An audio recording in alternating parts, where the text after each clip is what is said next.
On a Halloween night under a full moon back in 1993, a virgin named Max Dennison lit the black flame candle, and the town of Salem, as well as our witch-loving little hearts, were never the same again. It's just a bunch of hocus pocus! Hocus Pocus has earned the title of cult favorite for more than one reason. What more can you need? A triad of witch sisters, a talking cat conjured by bad CGI, raging teen hormones, and somehow a lot more boob euphemisms than we ever realized. But there's probably a lot you didn't know about Hocus Pocus, so sit back and relax as we sweep you away into a land of enchantment. Into a land of enchantment.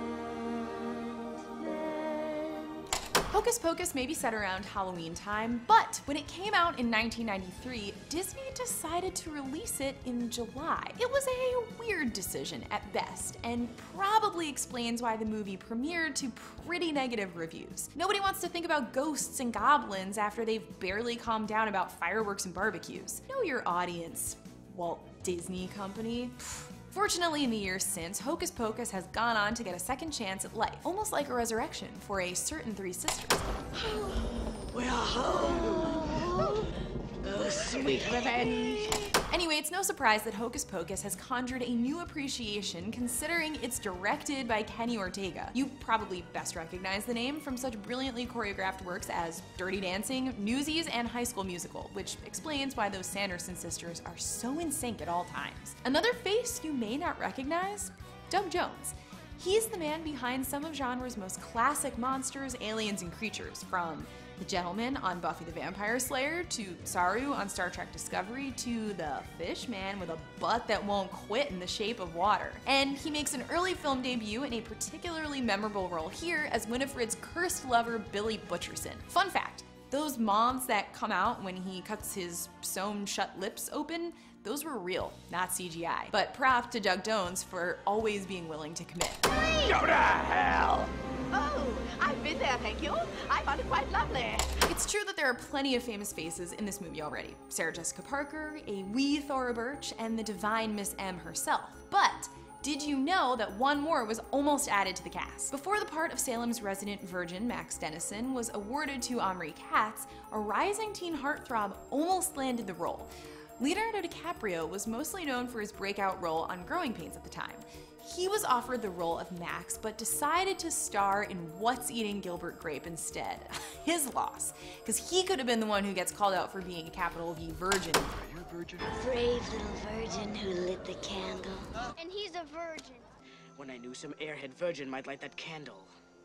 What took thee so long? I'm sorry, Emily.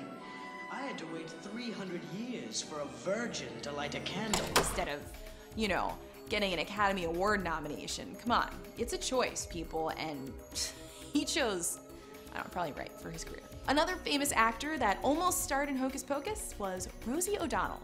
According to O'Donnell, she turned down the role that wound up going to Kathy and Jimmy because she didn't want to be a scary witch. Insert Donald Trump tweet here. It's debatable if any of the witches in this movie are actually scary, but maybe that's your truth, depending on your childhood. Twist the bones and bend the back. Here to decapit Malika Mystic. Trim him of his baby. There are a lot of almosts attached to Hocus Pocus, and yet another has to do with the film's theme song. You may not know that Roxette's Almost Unreal, told you, another one, was originally composed for Hocus Pocus.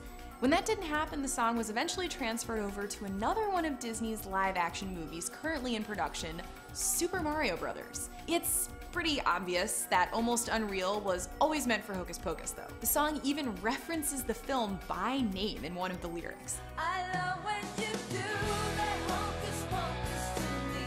Almost aside, there are some familiar filming locations that eagle-eyed fans might be able to spot in certain scenes. That fountain that Danny and Allison dance around after they think they've bested the witches once and for all, turns out it's the same fountain that made a prominent appearance in the opening credits of a little show known as Frasier. Just kidding, Friends. It's like the most famous fountain opening credits ever. Meanwhile, in that same scene, Max and Thackeray chat in front of a house that would become a very familiar setting for young Thora Birch 6 years later when she starred in American Beauty.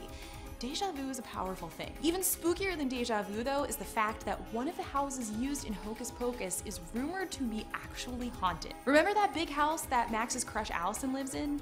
In real life, it's called the Ropes Mansion, and it's actually located in Salem, Massachusetts. Today, it's considered a historical landmark open to the public and die-hard Hocus Pocus fans alike for, among other things, ghost tours. Legend has it that two of the mansion's former inhabitants, a couple named Abigail and Nathaniel Ropes, still haunt its hallowed halls. And you thought shaving your name into the back of your head was creepy.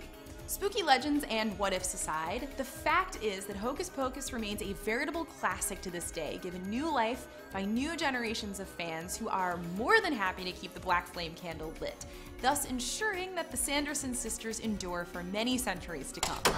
I put a spell on you, and now you're gone.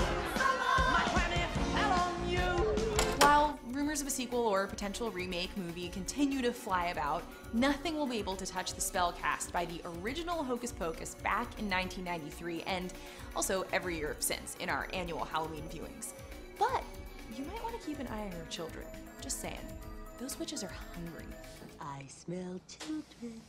Marvelous. Drop your favorite Hocus Pocus memories below and let us know any other movies or shows you want us to take a look at.